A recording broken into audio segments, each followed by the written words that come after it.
Friends, new others classes YouTube channel में आप सभी का स्वागत है। आज की वीडियो में हम लोग देखेंगे पटना हाई कोर्ट से Patna high court practice set 3। Patna high court practice set 3 दोस्तों, ये रुक्मिनी है ना, रुक्मिनी का प्रैक्टिस सेट वॉल्यूम 1 है ना। इस सेट में टोटल 100 प्रश्न दिए गए हैं। कुल कितने प्रश्न हैं? 100 क्वेश्चन है ना, जो कि फुली सिलेबस पर आधारित है। आप इस पूरे वीडियो को देखें है ना, अंत तक देखें, और वीडियो पसंद आए तो लाइक करें, शेयर करें, साथ साथ चैनल को सब्सक्राइब करें। तो चलिए दोस्तों, वीडियो स्टार्ट करते हैं। आज का पहला प्रश्न है हमारा है ना। आज का पहला प्रश्न है, बहमनी राज्य की प्रथम राजधानी निम्नलिखित में से कौन थी? तो बहमनी राज्य की जो प्रथम राजधानी थी दोस्तों, वो था गुलबर्गा है ना। इसलिए इसका जो सही जवाब हो जाएगा वो भी हो जाएगा। और अगर बहमनी राज्य के संस्थापक की बात करें तो इसका संस्थापक कौन था है ना, बहमनी राज्य का संस्थापक कौन था? तो इसका संस्थापक था हसन बहमन शाह। कौन था? हसन बहमन शाह। हसन बहमन शाह। और इसकी पहली राजधानी कहाँ थी? गुलबर्गा थी है ना। 1347 ईस्वी में इसने गुलबर्गा को अपनी राजधानी बनाया था। और इसका जो वास्तविक नाम था वो क्या था? हसन गंगू है ना। इसका वास्तविक नाम क्या था दोस्तों? हसन गंगू था। चलिए नेक्स्ट प्रश्न देखते हैं। आज का दूसरा प्रश्न है हमारा, वर्नाक्यूलर प्रेस एक्ट किस वर्ष में पारित हुआ है ना। वर्नाक्यूलर प्रेस एक्ट किस वर्ष पारित हुआ था? तो इसका जो सही जवाब होगा आपका ऑप्शन ए हो जाएगा। आप लोग जानते होंगे कि वर्नाक्यूलर प्रेस एक्ट जो है 1878 ईस्वी में पारित हुआ था। चलिए नेक्स्ट प्रश्न देखते हैं दोस्तों। नेक्स्ट प्रश्न है कि आजी आलो है ना, आजी लामू लोक नृत्य का संबंध निम्नलिखित में से किस राज्य से है? इसका जो सही जवाब होगा दोस्तों वो हो जाएगा आपको ऑप्शन बी, अर्थात अरुणाचल प्रदेश से है ना। चलिए नेक्स्ट प्रश्न देखते हैं हम लोग। नेक्स्ट प्रश्न है 4 नंबर। कैसा प्रश्न है? कई नंबर दोस्तों? 4 नंबर प्रश्न हम लोग देखेंगे। तो 4 नंबर प्रश्न है, सालार जंग संग्रहालय किस शहर में स्थित है? सालार जंग संग्रहालय किस शहर में स्थित है? आपका ऑप्शन दिया गया है, ए हैदराबाद, बी चेन्नई, सी तिरुवनंतपुरम, डी बेंगलुरु। तो इसका जो सही जवाब होगा दोस्तों वो आपका ए हो जाएगा है ना। सालार जंग संग्रहालय जो है हैदराबाद शहर में स्थित है। और ये सबसे बड़ा संग्रहालय है ना, भारत का सबसे बड़ा संग्रहालय की बात करें, सबसे बड़ा संग्रहालय की बात करें, सबसे बड़ा संग्रहालय वो कहाँ है दोस्तों? भारत का सबसे बड़ा संग्रहालय कहाँ है? तो ये है कोलकाता में। कहाँ है? कलकत्ता में है। चलिए नेक्स्ट प्रश्न देखते हैं। अगला प्रश्न है 5 नंबर कि कौन से शीतोष्ण घास के मैदान यूरेशिया में पाए जाते हैं? यूरेशिया कहने का मतलब उसका कुछ भाग यूरोप में है और कुछ भाग एशिया महाद्वीप में है। तो इसका जो सही जवाब होगा दोस्तों वो हो जाएगा आपका ऑप्शन डी, अर्थात स्टेपीज। स्टेपीज जो है शीतोष्ण घास का मैदान है और ये यूरेशिया में पाया जाता है, यानी इसका कुछ भाग यूरोप में है और कुछ भाग एशिया में है। उसी प्रकार हम बात करें प्रेरी घास के मैदान का, तो ये कहाँ पाया जाता है? तो प्रेरी घास का जो मैदान है दोस्तों तो ये पाया जाता है यूएसए और कहाँ? कनाडा में पाया जाता है। यूएसए और कनाडा में पाया जाता है। वहीं हम बात करें बेल्ट की, तो बेल्ट कहाँ पाया जाता है? तो ये ऑस्ट्रेलिया में पाया जाता है। ये ऑस्ट्रेलिया की घास का मैदान है, ठीक है। और उसी प्रकार हम बात करें किसका?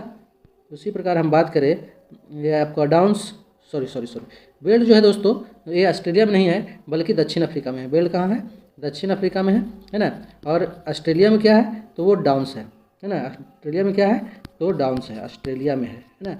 चलिए अब हम लोग नेक्स्ट प्रश्न देखेंगे। नेक्स्ट प्रश्न है हमारा कि निम्न में से कौन सा सर्वाधिक व्यस्ततम सामुद्रिक नहर व्यापार मार्ग है?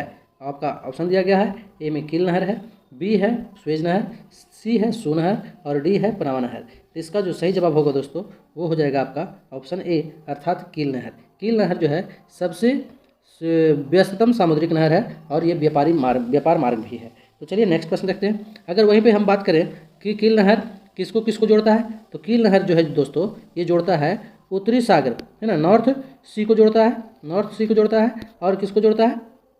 तो उत्तरी सागर को जोड़ता है और किसको जोड़ता है? और बाल्टिक सागर को जोड़ता है, बाल्टिक सागर को है ना। नॉर्थ सी और बाल्टिक सी को जोड़ता है कौन? ये है कील नहर। चलिए नेक्स्ट प्रश्न देखते हैं। नेक्स्ट प्रश्न है हमारे दोस्तों 7 नंबर प्रश्न है। इसे हम लोग देखेंगे 7 नंबर प्रश्न को, करा निम्न में से भारत सरकार अधिनियम 1919 के बारे में असत्य कथन को चिन्हित कीजिए। इसको असत्य कथन को चिन्हित करना है। 4 ऑप्शन दिया गया है, इसमें पहचानना है हमें कि कौन सा कथन असत्य है। तो पहला दिया गया दोस्तों भारत सरकार अधिनियम 1919, ये जो है 1921 ईस्वी में लागू किया गया था। दूसरा है यह अधिनियम मार्ले मिंटो सुधार के नाम से भी जाना जाता है, ये गलत है दोस्तों। बी नंबर गलत है ना। बी नंबर क्यों गलत है? क्योंकि मार्ले मिंटो जो है सुधार अधिनियम है वो 1919 में नहीं बल्कि 1909 ईस्वी में लाया गया था। इसलिए हमारा जो सही जवाब होगा वो बी हो जाएगा। चलिए नेक्स्ट प्रश्न देखते हैं। सी में है कि मॉन्टेग्यू भारत के राज्य सचिव एवं लॉर्ड चॉम्स्फोर्ड भारत के वायसराय थे, ये भी सही है। और डी है आपका, इस अधिनियम में केंद्रीय एवं प्रांतीय विषयों को अलग कर दिया गया, ये भी सही है। चलिए नेक्स्ट प्रश्न देखते हैं 8 नंबर। तो 8 नंबर प्रश्न क्या हो जाएगा हमारा? 8 नंबर प्रश्न है कि निम्नलिखित में कौन सा एक युग्म सुमेलित है? तो संविधान का दूसरा भाग मौलिक अधिकार, ये गलत है। संविधान का तीसरा भाग नागरिकता, ये भी गलत है। संविधान का चौथा भाग 4A भाग 4A मौलिक कर्तव्य, ये सही है दोस्तों। और संविधान का 5वां भाग राज्य की नीति निर्देशक तत्व, ये भी गलत है ना। तो हम चलिए इस भाग को देख लेते हैं। जैसा कि हम लोग जानते हैं कि संविधान के कुल कितने भाग दिए गए हैं? वो टोटल 22 भाग है। तो संविधान का जो दूसरा भाग है दोस्तों, वो किससे संबंधित है? संविधान का दूसरा भाग जो है नागरिकता से संबंधित है। वहीं संविधान के तीसरा भाग जो है किससे संबंधित है? तो मौलिक अधिकार से संबंधित है। संविधान के भाग 4 किससे है? मौलिक कर्तव्य से है। और संविधान का भाग 4 है ना, भाग 4 इसका संबंध किससे है? राज्य की नीति निर्देशक सिद्धांत से। चलिए, और संविधान के भाग 5 की बात किया जाए तो 5 में क्या है दोस्तों? संघ है। 5 में क्या है? संघ है। चलिए नेक्स्ट प्रश्न देखते हैं। नेक्स्ट प्रश्न है मेरा कि डेट्राइट औद्योगिक नगर किस देश में है? डेट्राइट औद्योगिक नगर किस देश में है? तो इसका जो सही जवाब हो जाएगा वो हो जाएगा आपका ऑप्शन सी, अर्थात संयुक्त राज्य अमेरिका में है। चलिए नेक्स्ट प्रश्न देखते हैं। नेक्स्ट प्रश्न है 10 नंबर, पटना उच्च न्यायालय की स्थापना किस वर्ष हुआ था? तो पटना उच्च न्यायालय की स्थापना दोस्तों 1916 ईस्वी में हुआ था। चलिए इसके बारे में थोड़ा विस्तार से हम लोग जानते हैं। पटना उच्च न्यायालय की स्थापना है ना, पटना उच्च न्यायालय की स्थापना कब हुआ था? ये हुआ था 3 फरवरी 1916 को। पटना उच्च न्यायालय की स्थापना कब हुआ था? 3 फरवरी 1916 में हुई थी। 3 फरवरी 1916 में इसकी स्थापना हुई थी। ठीक है। वहीं अनुच्छेद की बात करें तो भारतीय संविधान के अनुच्छेद 214 से लेकर 231 तक, अनुच्छेद की बात करें दोस्तों, अनुच्छेद की तो कहाँ से कहाँ तक इसका वर्णन है? तो 214 से लेकर 231 तक के अनुच्छेद में हाई कोर्ट का वर्णन है। किसका वर्णन है? हाई कोर्ट का वर्णन है। वर्तमान में भी भारत में कुल कितने उच्च न्यायालय हैं? है ना। तो दोस्तों वर्तमान में भारत में कुल कितने उच्च न्यायालय हैं? तो 25 उच्च न्यायालय हैं। कितने हाई कोर्ट हैं दोस्तों? तो इसकी संख्या जो है 25 है, 25 है। चलिए नेक्स्ट प्रश्न देखते हैं। नेक्स्ट प्रश्न हमारा 11 नंबर प्रश्न है दोस्तों। कह रहा है इसमें कि भारतीय प्रौद्योगिकी संस्थान मद्रास के शोधकर्ताओं ने एक ओशन वेव एनर्जी कन्वर्टर विकसित किया है, इसका नाम क्या है? इसका जो नाम है दोस्तों सिंधु प्रथम, इसलिए इसका सही जवाब होगा ऑप्शन डी। चलिए नेक्स्ट प्रश्न देखते हैं। नेक्स्ट है भारत की पहली खारे पानी से जलने वाली लालटेन का क्या नाम है? इसका जो सही जवाब है वो हो जाएगा आपको ए, अर्थात उसका नाम जो है रोशनी है। क्या नाम है दोस्तों? रोशनी है। नेक्स्ट है प्रश्न नंबर 13, निम्नलिखित में से कौन सा वह साधारण उपकरण है जिसका उपयोग विद्युत परिपथ को वियोजित करने या इसे पूर्ण करने के लिए किया जाता है? इसका जो सही जवाब होगा ऑप्शन ए, स्विच। नेक्स्ट प्रश्न है दोस्तों 14 नंबर प्रश्न कह रहा है कि पानी के एक अणु में हाइड्रोजन और ऑक्सीजन के द्रव्यमानों का अनुपात क्या है? इसका जो सही जवाब है ऑप्शन बी हो जाएगा, अर्थात 1:8 है। चलिए नेक्स्ट प्रश्न देखते हैं। नेक्स्ट है 15 नंबर प्रश्न कह रहा है मानव नेत्र से स्पष्ट दर्शन के लिए न्यूनतम दूरी निम्न में से कौन है? तो स्पष्ट दर्शन की जो न्यूनतम दूरी होती है दोस्तों इसको 25 cm हम बोलते हैं। अगर 25 cm को मीटर में बदल दिया जाए तो 0.25 मीटर हो जाएगा। इसका जो सही जवाब होगा ऑप्शन ए हो जाएगा। चलिए नेक्स्ट प्रश्न देखते हैं। नेक्स्ट प्रश्न है केशिकत्व का प्रमुख कारण निम्न में से कौन बल है ना? केशिकत्व का जो प्रमुख कारण है वो क्या है? तो इसका जो सही जवाब होगा दोस्तों आसंजन बल होगा या ससंजल बल होगा। चलिए नेक्स्ट प्रश्न देखते हैं। नेक्स्ट है 17 नंबर प्रश्न कह रहा है कि निम्नलिखित में से किस वैज्ञानिक ने कोशिका में पाए जाने वाले द्रव पदार्थ के लिए प्रोटोप्लाज्म शब्द का उपयोग किया था? तो वो किया था दोस्तों पुरकिंजे ने। किसने किया था? पुरकिंजे ने, है ना। चलिए नेक्स्ट प्रश्न देखते हैं। और पुरकिंजे द्वारा इसका नामकरण कब किया गया था? तो इसका नामकरण किया गया था दोस्तों 1839 ईस्वी में। कब किया गया था? 1839 ईस्वी में। चलिए नेक्स्ट प्रश्न देखते हैं। नेक्स्ट प्रश्न है 18 नंबर, वंशागत का क्रोमोसोमवाद का सिद्धांत किसने प्रस्तुत किया था? तो क्रोमोसोम का जो सिद्धांत दिया था दोस्तों वो दिया था सटन एवं बोबेरी ने दिया था। किसने दिया था? बोबेरी ने दिया था। चलिए नेक्स्ट प्रश्न देखते हैं। 19 नंबर प्रश्न है।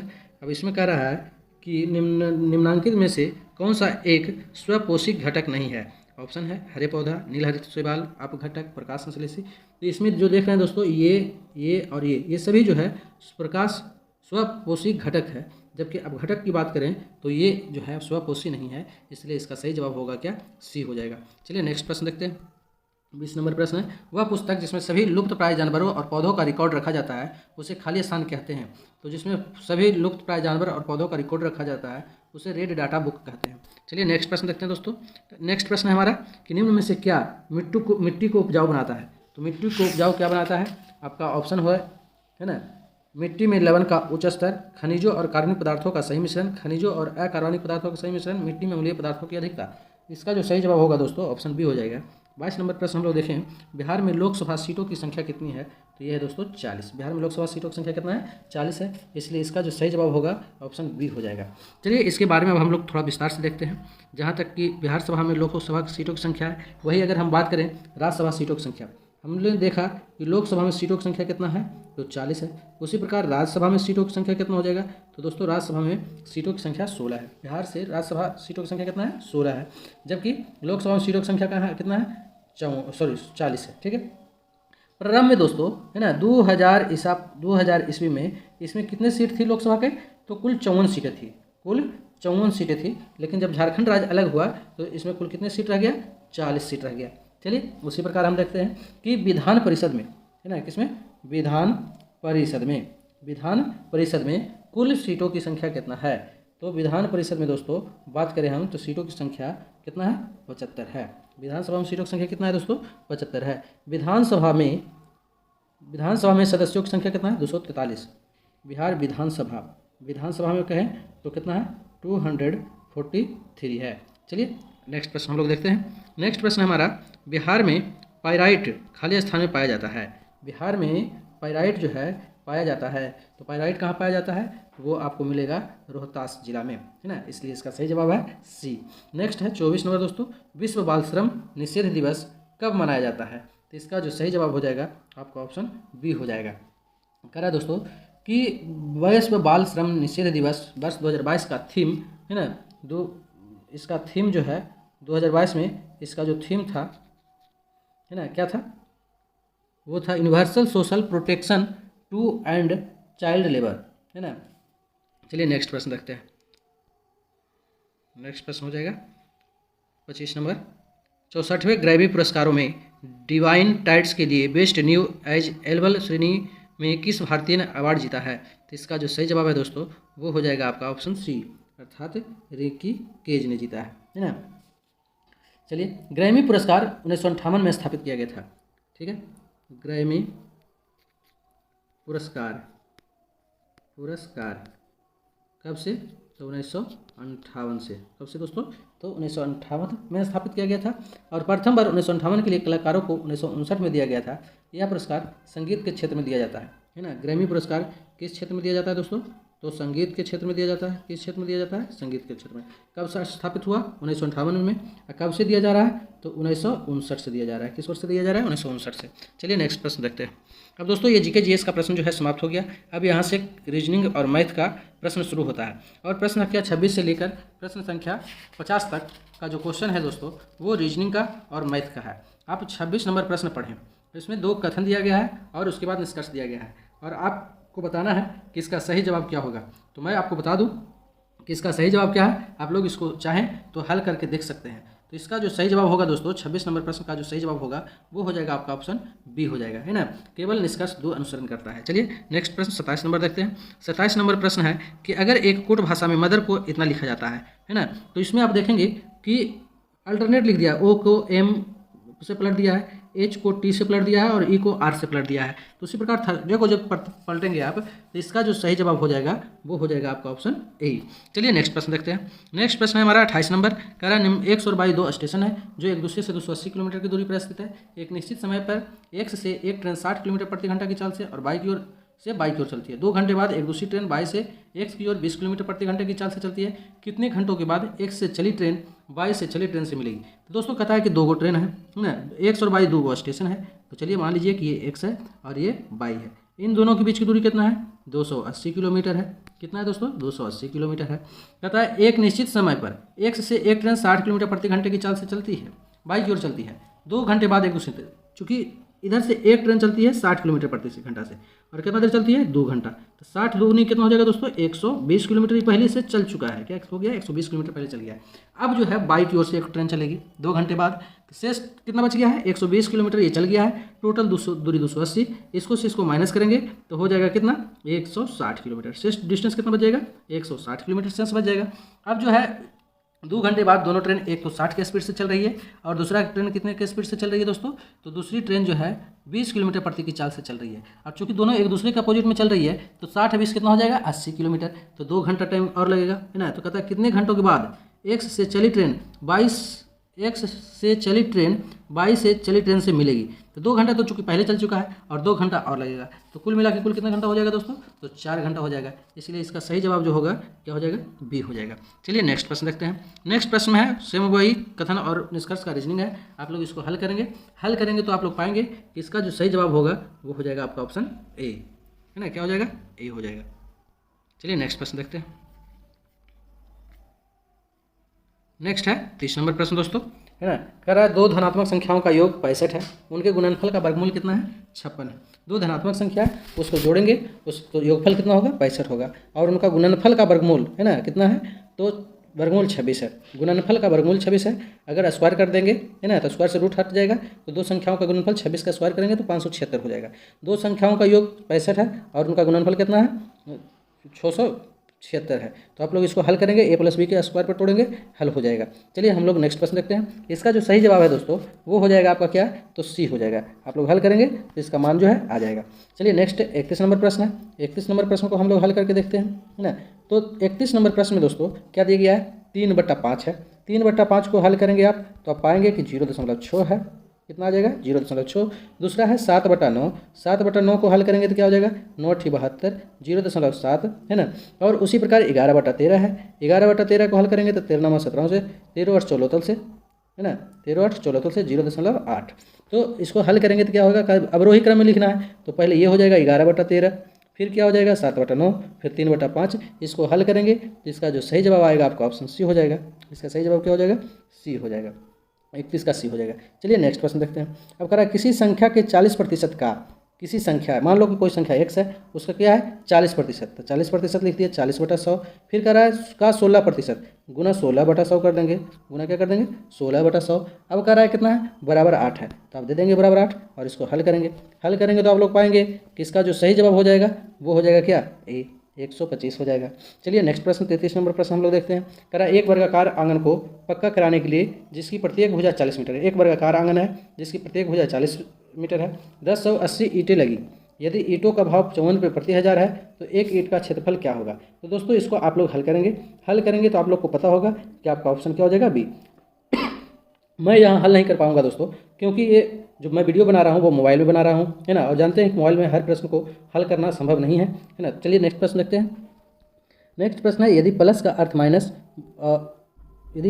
माइनस है, गुना का अर्थ भागा है, भागा का अर्थ प्लस है, तो इसको हल करना है तो हल करके देखेंगे। इसका जो सही जवाब होगा आपका ऑप्शन ए हो जाएगा। 35 नंबर प्रश्न उस विकल्प का चयन करें जिसमें संख्याएं एक दूसरे से उसी तरह से संबंधित है जिसे दिए गए समुच्चय में संख्याएं एक दूसरे से संबंधित है। 15 × 45 3 48, 48 दूनी 96 2 98। इसी प्रकार से हम लोग देखेंगे 15 × 45 21 × 63 3 66, ठीक है, 66 दूनी 132 2 34। तो मुझे लगता है कि इसका जो सही जवाब होना चाहिए वो सी हो जाना चाहिए। चलिए नेक्स्ट प्रश्न देखते हैं। नेक्स्ट प्रश्न है दोस्तों 36 नंबर, इसको आप लोग हल करेंगे। 36 नंबर जब प्रश्न हल करेंगे तो इसका जो सही जवाब है वो बी हो जाएगा। चलिए नेक्स्ट 37 नंबर प्रश्न देखते हैं। 37 नंबर प्रश्न है, इसको आप लोग पढ़ेंगे, हल करेंगे, इसका जो सही जवाब होगा वो हो जाएगा ऑप्शन सी। उसके बाद हम लोग 38 नंबर प्रश्न देखेंगे। 38 नंबर प्रश्न में चक्रवृद्धि ब्याज से क्वेश्चन दिया गया है और ये आपका मूलधन दिया गया है और ये आपका जो है मिश्रधन दिया गया है। आप मिश्रधन का फॉर्मूला लगाएंगे बन जाएगा, तो इसका जो सही जवाब हो जाएगा क्या हो जाएगा सी हो जाएगा 10%। चलिए नेक्स्ट प्रश्न देखते हैं। 39 नंबर प्रश्न दोस्तों, इसमें कह रहा है कि नीचे दिए गए विकल्पों में से संबंधित शब्द ज्ञात कीजिए। पार्लियामेंट द ग्रेट ब्रिटेन, तो कांग्रेस का क्या हो जाएगा। इसका जो सही जवाब है वो हो जाएगा संयुक्त राज्य अमेरिका। जिस प्रकार ग्रेट ब्रिटेन के संसद को पार्लियामेंट कहा जाता है ना, ये ग्रेट ब्रिटेन का क्या है संसद है, उसी प्रकार कांग्रेस किसका संसद है तो संयुक्त राज्य अमेरिका का है, यूएसए हो जाएगा, सही जवाब हो जाएगा इसका। उसी प्रकार प्रश्न नंबर 40 हम लोग देखेंगे कि 40 नंबर जो प्रश्न है उसमें आप लोग हल करें, हल करने के बाद पाएंगे कि इसका जो सही जवाब है वो डी हो जाएगा, है ना। चलिए नेक्स्ट प्रश्न देखते हैं। नेक्स्ट प्रश्न है 41 नंबर दोस्तों। 41 नंबर प्रश्न में क्या कर रहा है, 4 विकल्प दिए गए जिनमें से 3 किसी न किसी रूप से समान है जबकि शेष एक अलग है। वह विकल्प चुने जो बाकी से अलग है। अब 352 है, 451 है, 698 है, 561 है। तो पहले दोस्तों इसको हम लोग क्या करते हैं, जोड़ कर देख लेते हैं। क्या कर लेते हैं, जोड़ लेते हैं। तो देखते हैं कि कुछ समानता हमें दिख रहा है। 3 2 5 हो जाएगा, 4 1 5 हो जाएगा, 8 6 क्या हो जाएगा, 14 हो जाएगा, 5 1 6। हम देख रहे हैं कि पहले और तीसरे प्रश्न अंक को जोड़ने से बीच वाला अंक आ जा रहा है, लेकिन इसमें नहीं आ रहा है। तो हमारा जो सही जवाब होगा वो क्या हो जाएगा, ये सी नंबर हो जाएगा। अर्थात 41 के सी नंबर हो गया। चलिए अब हम लोग देखते हैं 42 नंबर प्रश्न। 42 में क्या रिलेशन से दिया गया है प्रश्न दोस्तों, एक्स और वाई का भाई है, वाई जेड की पत्नी है, जेड डब्ल्यू का पुत्र है, डब्ल्यू जेड की पत्नी है, भी का वाई से क्या संबंध है। तो आप लोग इसको हल करेंगे। जब हल करेंगे तो आप लोग को पता चल जाएगा कि इसका सही जवाब क्या होगा, तो सी होगा, ससुर बनेगा। चलिए नेक्स्ट प्रश्न देखते हैं। नेक्स्ट है हमारा 43 नंबर प्रश्न। इसमें कह रहा है कि 100 तक की सभी समप्राकृत संख्याओं का औसत क्या होगा। तो इसका जो सही जवाब है ना, इसका जो सही जवाब है दोस्तों, क्या करेंगे आप लोग इसको, तो इसका फार्मूला लगा देंगे कि एवरेज का जो फार्मूला है ना, 100 तक की सभी समप्राकृत संख्याओं, तो पहली सम संख्या कितना 2, अंतिम 100 संख्या कितना 100, इसको भागा देंगे कितना से 2 से, तो हल करेंगे तो कितना आ जाएगा दोस्तों 51। तो इसका जो सही जवाब हो जाएगा वो क्या हो जाएगा, बी हो जाएगा। चलिए नेक्स्ट प्रश्न देखते हैं। नेक्स्ट है 44 नंबर प्रश्न। इसमें दिया गया है A/B 2/5 C/, में और ABC का मान निकालना है। आप लोग इसको हल करेंगे तो आप लोग पता चलेगा कि इसका रेशियो जो है 8/20/15 आएगा। तो 8/20/15 यानी कि बी आंसर हो जाएगा। नेक्स्ट है 45 नंबर है दोस्तों। तो क्या करेंगे, इसको आप लोग हल करेंगे। हल करने के बाद जो भी आंसर आएगा वो आपका मान हो जाएगा, है ना। तो इसको हल करेंगे तो आंसर आपका कितना आ जाएगा, बी आ जाएगा। चलिए नेक्स्ट प्रश्न देखते हैं 46 नंबर। नीचे दिए गए विकल्पों में से उस आकृति का चयन कीजिए जो निम्न आकृति श्रृंखला में प्रश्नवाचक चिन्ह का स्थान ले सकती है। तो चलिए हम देखते हैं कि इसमें क्या हो रहा है। तो जैसे जैसे हम लोग देखते हैं कि दूसरे स्थान पर गया, इसमें तीसरे स्थान पर गया, इसमें चौथे स्थान पर गया, है ना। दूसरे स्थान पर है, तीसरे स्थान पर है, चौथे स्थान पर है। तो अगले में किसमें स्थान पर, 5वें स्थान पर रहेगा, 5वें स्थान पर रहेगा। 5वां स्थान इसमें भी है, 5वां स्थान इसमें भी है और 5वां स्थान इसमें भी है। तो अब हम लोग देखते हैं कि क्या होता है इसका, है ना। तो चलिए देखते हैं कैसे जाएगा। पहले इधर से आया था, फिर ऐसे गया, ऐसे है, इसके बाद इधर गया, फिर इधर गया, अब इस ऊपर से आएगा, ऊपर से आएगा 1 2 3 4 5, 1 2 3 4 5। चलिए इसका जो आप लोग देखेंगे तो इसका जो होगा दोस्तों, ये 90 डिग्री क्लॉकवाइज घूम रहा है ना। 90 डिग्री क्या हो रहा है, क्लॉकवाइज घूम रहा है। तो इसका जो सही जवाब हो जाएगा आपका ऑप्शन डी हो जाएगा। चलिए नेक्स्ट प्रश्न देखते हैं।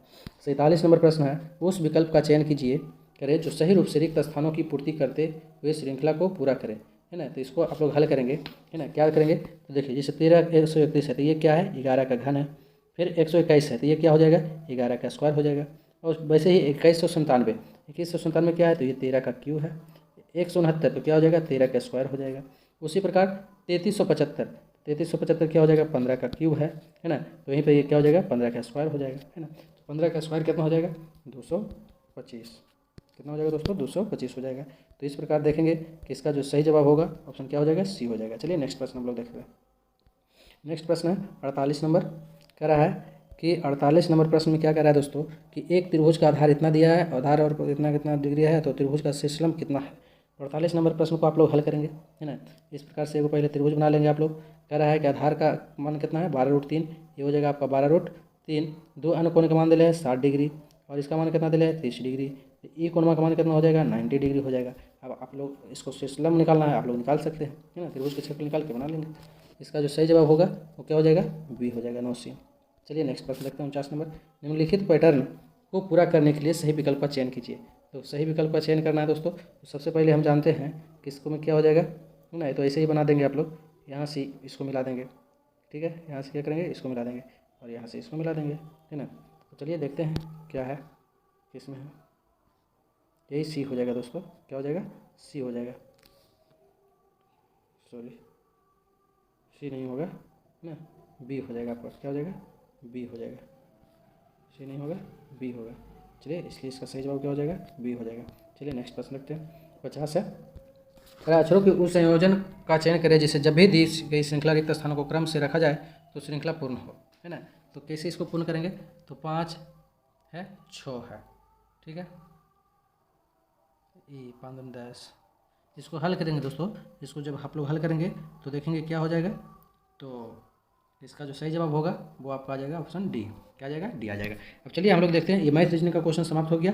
अब 51 से दोस्तों 75 तक है ना, 51 से लेकर 75 तक का जो क्वेश्चन है वो किसका है? इंग्लिश से रिलेटेड है ना। तो चलिए हम लोग सभी प्रश्नों को देखेंगे, वीडियो को आप लोग अंत तक देखेंगे। अभी तक हम लोग 50 प्रश्नों को हल कर लिया है और 50 प्रश्न भी हम लोग को और हल करना है। तो चलिए स्टार्ट करते हैं दोस्तों। 51 नंबर प्रश्न, इसमें कहा गया है select the most appropriate synonym of the given words, है ना। हमें क्या निकालना है? साइनोनिम निकालना है। और ये यहाँ दिया गया है दोस्तों एमिएबल। तो एमिएबल का मतलब क्या होता है? एमिएबल का मतलब होता है सुशील। एमिएबल का मतलब क्या होता है? सुशील होता है। एमिएबल का मतलब क्या होता है? सुशील। और हमको इसका क्या निकालना है? इसका हमें क्या निकालना है दोस्तों? एंटोनिम निकालना है, सॉरी साइनो निकालना है, साइनो। तो साइनो क्या हो जाएगा? इसका जो साइनो होगा वो आपको फ्रेंडली हो सकता है, अफेबल हो सकता है, या आपको क्या कहें तो डिवोनेयर हो सकता है। तो यहाँ हम लोग जानते हैं फ्रेंडली दिया गया है, तो चलिए इसका फ्रेंडली आंसर हो जाएगा। नेक्स्ट है 52 नंबर प्रश्न। तो हम लोग 52 नंबर प्रश्न को देखते हैं।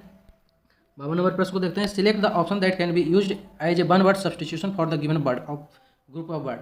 The art of effective speaking, है ना, the art of effecting speaking. तो इसका मतलब क्या हो जाएगा? The art of effecting speaking का अर्थ क्या हो जाएगा? तो इसका जो मतलब है दोस्तों वाक्पटुता। क्या होता है?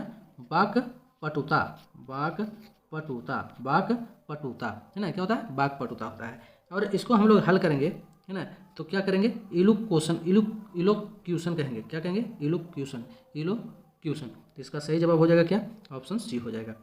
नेक्स्ट प्रश्न हम लोग देखेंगे। कह रहा है the following sentence has been split into 4 segment, identify the segment that contains a grammatical error.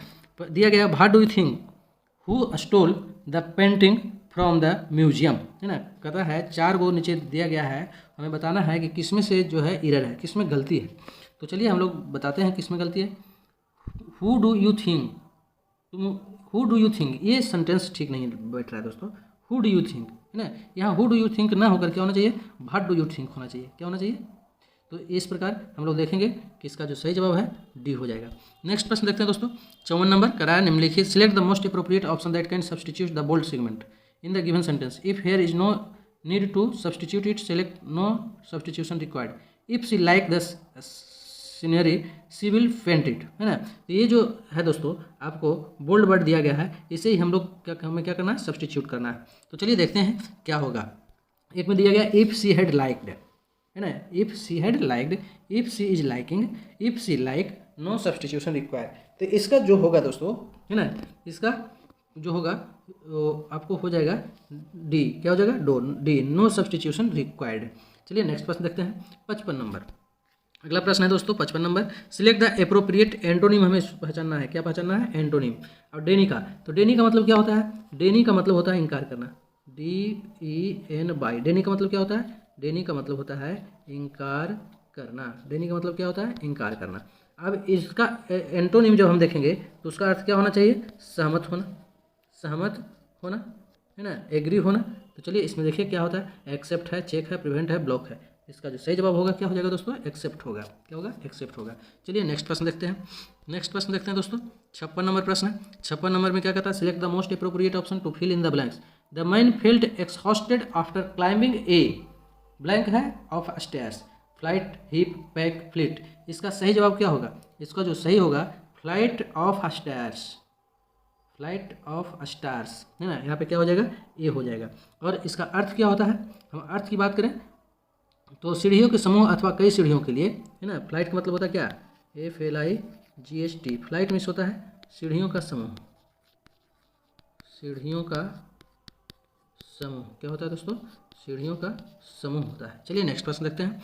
Next प्रश्न है select the most appropriate synonym. यहाँ देखेंगे कि हमें क्या पूछना है? Synonym of given word. Recommend, तो रिकमेंड का मतलब क्या होता है? RECOMMEND। रिकमेंड का मतलब क्या होता है? रिकमेंड करना, है ना। Recommend, RECOMMEND। रिकमेंड मतलब होता है दोस्तों अनुशंसा करना। क्या होता है? अनुशंसा करना, अनुशंसा करना होता है। तो चलिए इसको साइनोनिम क्या हो जाएगा? तो अप्रूव करना होगा, नहीं, क्या हो जाएगा? अप्रूव करना। तो इसका जो सही जवाब हो जाएगा ऑप्शन सी हो जाएगा। नेक्स्ट प्रश्न देखते हैं। Select the most appropriate meaning of the given idiom. यहाँ आइडियम दिया गया है और इसका सही बताना है हमें। Come to blows, come to blows, COME, come to blows, BLOWS। इसका अर्थ क्या होता है? तो कम टू ब्लाउज का अर्थ होता है लड़ने लगना। क्या होता है? लड़ने लगना, है ना। देखते हैं कुछ लोगों का आदत होता है कि बात बात पर लोग क्या करने लगते हैं? तो लड़ने लगते हैं। तो इसका मतलब होता है लड़ने लगना, है ना। कम टू ब्लॉज का मतलब क्या होता है? लड़ने लगना। अब चलिए इसमें देखते हैं क्या है। Insult someone, return a favour, agree on a plan, get into flight physically, है ना। तो इसका सही जवाब होगा option D, get into a fight physically. Next प्रश्न देखते हैं। नेक्स्ट है दोस्तों, हमें चुनना है कि इनमें से कौन इनकरेक्ट है, मिस स्पेल चुनना है ना। तो चलिए स्टार्ट करते हैं। ए नंबर में दिया गया है कमिटमेंट। तो कमिटमेंट का मीनिंग क्या होता है दोस्तों? कमिटमेंट का होता है COMMITMENT। कमिटमेंट मीन्स क्या होता है? वादा करना होता है। क्या होता है? वादा। कमिटमेंट का मतलब क्या होता है? वादा। दूसरा में बकेट दिया गया है। क्या दिया गया है? Bucket, BOUQUET। बकेट मतलब क्या होता है? गुलदस्ता होता है। बकेट मीन्स क्या होता है दोस्तों? गुलदस्ता। उसी प्रकार प्रोसीजर दिया गया है, सी नंबर। क्या दिया गया है? प्रोसीजर, PROCEEDURE दिया गया है, जो कि गलत है। इसका मीनिंग हो जाएगा PROCEDURE। अब प्रोसीजर का मतलब क्या होता है? तो प्रोसीजर का मतलब होता है दोस्तों तरीका। क्या होता है? तरीका होता है। तो इसका जो सही जवाब हो जाएगा क्या हो जाएगा? इसका सही जवाब हो जाएगा ऑप्शन सी। नेक्स्ट प्रश्न हम लोग देखते हैं 60 number. Select the most appropriate option to fill in the blanks. She is on 6 months, bracket में leave. She is on 6 months leave है, paternal leave, maternity leave, material leave, paternity leave. इसका जो सही जवाब होगा दोस्तों वो हो जाएगा ऑप्शन बी, अर्थात मैटरनिटी लीव हो जाएगा। 60 का क्या हो जाएगा? बी हो जाएगा। नेक्स्ट प्रश्न देखते हैं 61 नंबर। कहता है select the option that express the given sentence into indirect या डायरेक्ट फॉर्म। कहता है she said to the girl, well did you do this. अब इसे दोस्तों हमें इनडायरेक्ट में बदलना है। तो कहता है she said to the girl, did you do this, क्या तुम इसे कर सकती हो? कहता है she said to the girl, did you do this, है ना। तो इसका क्या हो जाएगा? इसका जब हम लोग इनडायरेक्ट स्पीच में बदलेंगे तो इसका जो सही जवाब होगा दोस्तों वो हो जाएगा क्या? क्या? Select the option that express the given 61 number प्रश्न है ना। इसको जब हम लोग इनडायरेक्ट में बदलेंगे तो हो जाएगा सी आस्क्ड द गर्ल। क्या हो जाएगा? She asked the girl, she asked the girl. देखिए दोस्तों सी आस्क्ड द गर्ल किस में है? तो ए में है और 3 में है ना। ए और सी है। आगे पढ़े तो हो जाएगा if she had done, if she had done, if she had done, if she had done, she asked the girl if she had done that, C हो जाएगा। इसका सही जवाब क्या हो जाएगा? सी हो जाएगा। नेक्स्ट प्रश्न देखते हैं। नेक्स्ट प्रश्न है 62 number. The following sentence has been split into 4 segment, identify the segment that contains a grammatical error. The lady was furious to see that no one bearing mask on the road near the shop, है ना। The lady was furious, lady was furious to see that no one bearing the mask on the road near the shop. इसका जो सही जवाब हो जाएगा वो हो जाएगा क्या? तो इसका जो सही जवाब होगा वो हो जाएगा आपका ऑप्शन बी। क्यों बी हो जाएगा? क्योंकि नो वन, है ना, नो वन हो गया। आपका नो बन रहे, आपका ए नहीं बन रहे, है ना, नो बन रहे, ए नहीं बन रहे, है ना। ये सब जो क्या है? सिंगुलर नाउन है। नो बडी रहे, नो बडी रहे, ये सब क्या है? सिंगुलर नाउन है। और इनके साथ वेयर का प्रयोग नहीं होता है, बल्कि किसका प्रयोग होगा? वाज का प्रयोग होगा, है ना। इसलिए हमारा जो सही जवाब होगा ऑप्शन बी हो जाएगा। नेक्स्ट प्रश्न देखते हैं दोस्तों। नेक्स्ट है 63 नंबर प्रश्न। The following sentence has been split into 4 segments, identify the segment that contains a grammatical error. The education of girls, लड़कियों की शिक्षा, is a primary concern for the country, so it should be started early, isn't it. कहता है the education of girls is a primary concern for the country, है ना। तो क्या होगा यहाँ? एजेंट हमें लगता है दोस्तों क्या करना है? हमें देखना है। तो चलिए इसका जो सही जवाब होगा मैं बता दूं आपको कि यहाँ एजेंट इट इस,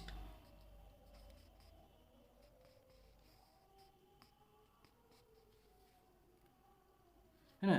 तो यहाँ पे जो होगा दोस्तों एजेंट इट नहीं होके क्या हो जाएगा? Student it, SHOULD, student it. क्या हो जाएगा? Student it. तो इसका जो सही जवाब होगा ऑप्शन बी हो जाएगा। चलिए नेक्स्ट प्रश्न देखते हैं। नेक्स्ट है 64 नंबर प्रश्न।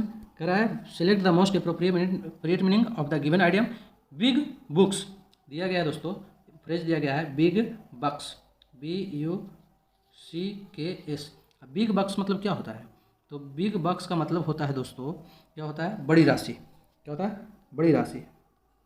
बड़ी राशि। बिग बक्स का मतलब क्या होता है? बड़ी राशि होता है ना। तो इसको a big loss, a big bucket, a lot of money, a big function, इसका जो सही जवाब होगा वो हो जाएगा आपका ऑप्शन डी। क्या हो जाएगा? ऑप्शन डी हो जाएगा। नेक्स्ट है दोस्तों 65 नंबर प्रश्न। 65 नंबर प्रश्न हम लोग देखें तो इसमें इनकरेक्ट के बारे में पहचानना है। क्या पहचानना है? इनकरेक्ट। क्या पहचानना है? इनकरेक्ट। तो मिसलेनियस दिया गया है ए नंबर में, मिसलेनियस। और मिसलेनियस का मीनिंग क्या होता है? मिसलेनियस का मीनिंग होता है MISCELLANENEOUS, ये होता है मिसलेनियस। और इसका अर्थ होता है क्या? विविध। क्या होता है दोस्तों? विविध होता है। इसका अर्थ क्या होता है? विविध। तो हमारा जो सही जवाब होगा ऑप्शन ए हो जाएगा। क्या हो जाएगा ऑप्शन? इसका सही जवाब हो जाएगा आपका ऑप्शन ए। चलिए नेक्स्ट प्रश्न देखते हैं। नेक्स्ट प्रश्न है हमारा 66। Select the option that can be used as a one word substitution, है ना, for the given group of word. Unable to act. तो अनेबल टू एक्ट का मतलब क्या होता है? अनेबल टू एक्ट का मतलब होता है निष्क्रिय या असक्षम, है ना। अनेबल टू एक्ट का मतलब क्या होता है? निष्क्रिय होता है। क्या होता है दोस्तों? निष्क्रिय होता है। निष्क्रिय होता है। तो इसका क्या हो जाएगा? तो इनर्ट हो जाएगा, है ना। क्या हो जाएगा? इनर्ट। इनर्ट मीन्स निष्क्रिय होता है। चलिए नेक्स्ट प्रश्न देखते हैं। नेक्स्ट प्रश्न है 67 नंबर का। Given below are 4 jumbled sentence, out of the given option pick the one that gives their correct error. तो दोस्तों आप इस प्रश्न को पढ़ें, है ना, और इस प्रश्न को आप लोग पढ़ेंगे तो इसका सही जवाब हो जाएगा क्या? Option B. क्यों होगा? क्योंकि पहला वाक्य ए होगा जिसमें सर्कस के गांव में आने की बात है ना। तो चलिए नेक्स्ट प्रश्न देखते हैं हम लोग। नेक्स्ट प्रश्न है 68 नंबर प्रश्न है। क्या है? Select the correct passive form the given sentence. We mow the lawn once every month, है ना। तो इसका जो है पैसिव वॉइस हमें बनाना है तो क्या बनेगा? इसका हो जाएगा आपको V3 बनाए इसको, है ना। माओ MOW माओ का V3 क्या हो जाएगा? MOWED हो जाएगा, ये ना होगा। द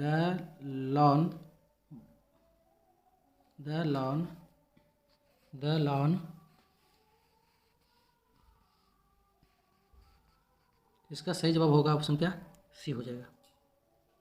सी हो जाएगा। The lawn is moved once every month. Next प्रश्न देखते हैं 69 है ना। चलिए 69 में कहता है कि select the option that express the given sentence in reported speech. She said it is too good to be true. She said that, है ना। क्या हो जाएगा? She said that it was too good to be true. It was too good to be true. इसका सही जवाब होगा option A. Next प्रश्न देखते हैं 70 नंबर। कहता है select the option that express the given sentence in passive voice. कह रहा है he open the door for his mother. इसे क्या करना है? पैसिव वॉइस में चेंज करना है। द डोर बाज opened by him for his mother. ये हो जाएगा इसका डी। क्या हो जाएगा? डी हो जाएगा। चलिए नेक्स्ट प्रश्न देखते हैं दोस्तों। 71 से लेकर 73 तक जो प्रश्न है वो आपको इस पैसेज पर आधारित है। आप लोग इस पैसेज को आराम से पढ़ें, है ना, और प्रश्न पैसेज पढ़ने के बाद दिए गए प्रश्नों को उत्तर दें। तो आप लोग इस पैसेज को बताएं, पढ़ेंगे, हम आप लोग को इसका उत्तर बता दे रहे हैं। सही जवाब 71 नंबर जो प्रश्न है इसमें दिया गया हाइपोनोसिस मीन्स। हाइप्नोसिस मीन्स क्या होता है? आपका 4 ऑप्शन दिया गया है और इससे चुनकर बताना है। तो इसका जो सही जवाब होगा दोस्तों बी हो जाएगा।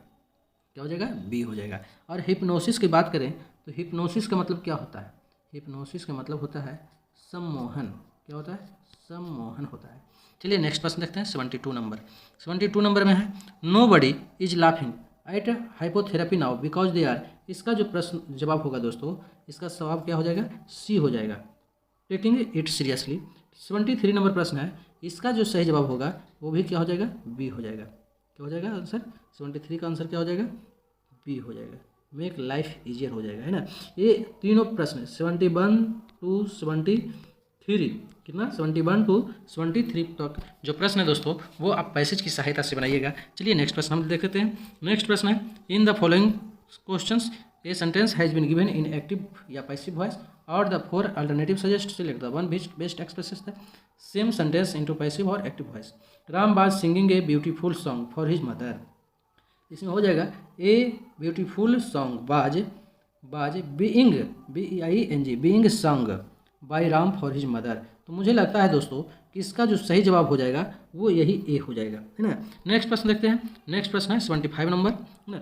ये इंग्लिश का लास्ट प्रश्न है। In the following question a sentence has been given in direct और indirect speech out of the 4 alternative suggested select the one which best expresses the same sentence in indirect या direct speech.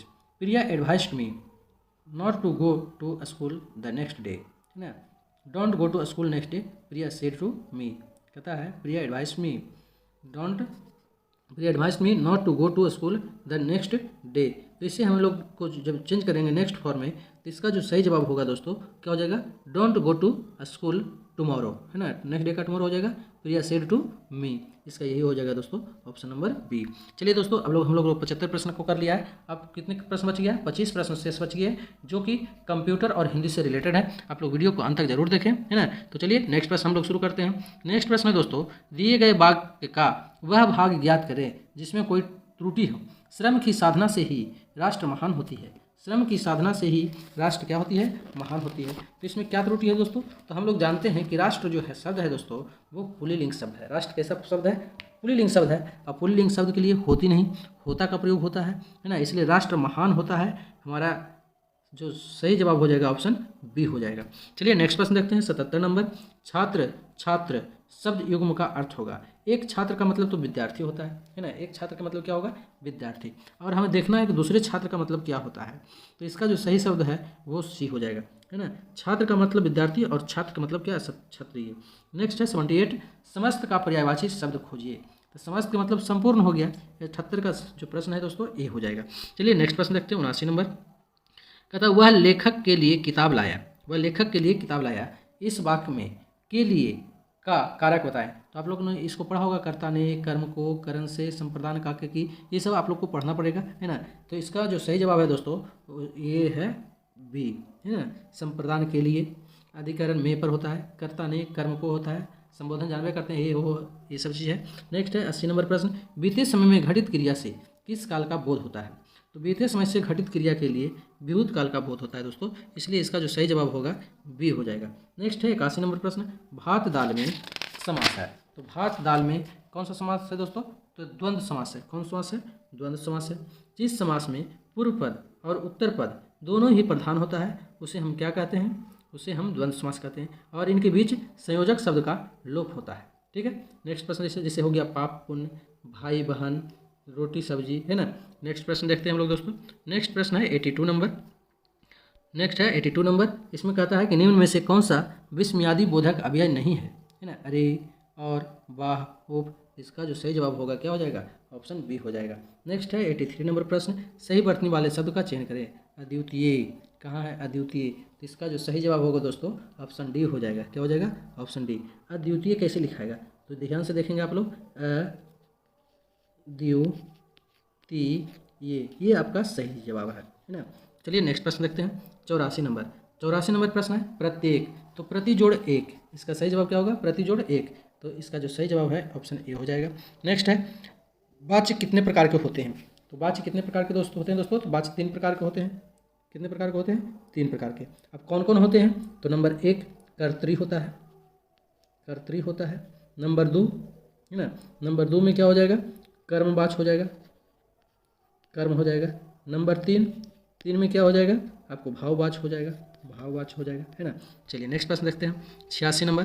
कहता है कि इनमें से कौन सा प्रकार वर्तमान काल का नहीं है। सामान्य वर्तमान, संभाव्य वर्तमान, आसन्न भूत, तत्कालिक वर्तमान। इसका जो सही जवाब है ऑप्शन सी हो जाएगा। नेक्स्ट है मुहावरे और उसके अर्थ का सही युक्त की पहचान कीजिए, है ना। तो इसमें सही युक्त की पहचान करना है। अंबार के तारे गिनना, अच्छी नींद आना, अंगूठा दिखाना, मुसीबत मोल लेना, अंगारे सिर पर धरना, शांति से रहना, आँखों में धूल झोंकना, धोखा देना। तो इसमें जो बताना है दोस्तों कि सही युग्म की पहचान कीजिए, है ना। तो अंगूठा दिखाना क्या होता है, ये तो मुसीबत मोल लेना नहीं है। आँखों में धूल झोंकना, धोखा देना, यही आपका सही जवाब है ऑप्शन डी। 87 का डी हो जाएगा। चलिए नेक्स्ट प्रश्न देखते हैं 88 नंबर। अब यहाँ दोस्तों गद्यांश दिया गया है, इस गद्यांश को पढ़िए आप लोग, है ना। गद्यांश को पढ़ने के बाद क्या है, दिए गए प्रश्नों का जवाब दें तथा इस अनुच्छेद का उपयुक्त शीर्षक दीजिए। तो जब तक आप लोग इसे पढ़ेंगे नहीं तब तक इसका जो है आंसर आप लोग को समझ में नहीं आएगा। मैं आपको बता दूं कि इसका जो सही शीर्षक होगा खोखले नारे, क्या होगा, खोखले नारे भी हो जाएगा। नेक्स्ट है 89 नंबर। धार्मिक आस्था के बारे में भ्रामक प्रचार कौन कर रहा है। धार्मिक आस्था के बारे में भ्रामक प्रचार कौन कर रहा है, आप लोग इसको पढ़ेंगे तो आप लोग को मालूम चलेगा कि मंदिर मस्जिद है ना। 90 नंबर प्रश्न है प्रचार माध्यम का तात्पर्य क्या है। इसका सही जवाब होगा ऑप्शन बी, मंदिर, मस्जिद और गुरुद्वारे। नेक्स्ट प्रश्न हम लोग देखते हैं दोस्तों, अब हम कंप्यूटर से रिलेटेड प्रश्न है ना। कहता है बाइनरी प्रणाली में 1 किलोबाइट कितने बाइट के बराबर होता है? तो 1 किलोबाइट जो है 1024 बाइट के बराबर होता है, इसलिए इसका सही जवाब हो जाएगा ऑप्शन ए।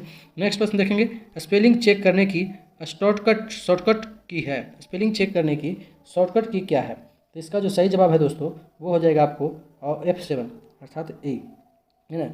चलिए नेक्स्ट प्रश्न देखते हैं। नेक्स्ट प्रश्न है 93 नंबर, डब्ल्यू का आविष्कार किसने किया था? तो आप लोग तो सब लोग जानते हैं कि टिम बर्नर्स ली ने किया था। नेक्स्ट प्रश्न है 94 नंबर, MS एक्सेल 2010 में किन्हीं भी 5 स्टूडेंट्स के रिकॉर्ड का औसत ज्ञात करने के लिए कौन सा फार्मूला प्रयोग किया जाता है? तो इसका सही जवाब हो जाएगा ऑप्शन सी, क्या हो जाएगा? सी, यानी कि एवरेज। नेक्स्ट है 95, विंडोज़ में वॉलपेपर कहाँ से बदलते हैं? तो विंडोज़ में वॉलपेपर बदलने के लिए कंट्रोल पैनल पर डिस्प्ले से बदलते हैं, कंट्रोल पैनल पर डिस्प्ले से बदलते हैं, इसका सही जवाब हो जाएगा ऑप्शन ए। नेक्स्ट है 96 नंबर, चलिए देखते हैं दोस्तों, रैम का पूरा नाम क्या है? तो रैंडम एक्सेस मेमोरी होता है, इसका सही जवाब हो जाएगा ऑप्शन ए, में क्या हो जाएगा? ए। दूसरा है दोस्तों 97, कह रहा है 97 नंबर प्रश्न में कि कंप्यूटर में डेटा को किस रूप में संग्रहित किया जाता है? तो कंप्यूटर में डेटा को किस रूप में संग्रहित किया जाता है? तो इसका जो सही जवाब है दोस्तों ऑप्शन बी, बाइनरी के रूप में संग्रहित किया जाता है। 98 नंबर प्रश्न है, विश्व का प्रथम कंप्यूटर नेटवर्क किसे माना जाता है? तो इसका जो सही जवाब है ऑप्शन ए, है ना। 99 का क्या हो गया? ए हो गया, सॉरी 98 का क्या है? विश्व का प्रथम कंप्यूटर नेटवर्क किसे माना जाता है? तो इसका सही जवाब होगा ARPANET, क्या हो जाएगा? ARPANET, सी हो जाएगा। नेक्स्ट प्रश्न है 99 नंबर, आउटपुट देखने के लिए आप खाली स्थान का प्रयोग करते हैं तो मॉनिटर का प्रयोग करते हैं। नेक्स्ट प्रश्न है नंबर पैड डायरेक्शनल एरो के रूप में कार्य कराने के लिए आप खाली स्थान की दबाते हैं, तो कैप्स लॉक, नम लॉक, इसका सही जवाब है नम लॉक, यानी कि 100 का ए हो जाएगा। चलिए दोस्तों आज की वीडियो में बस इतना ही। वीडियो पसंद आया हो तो लाइक करें, शेयर करें, साथ ही साथ दोस्तों चैनल को सब्सक्राइब करें। वीडियो देखने के लिए धन्यवाद।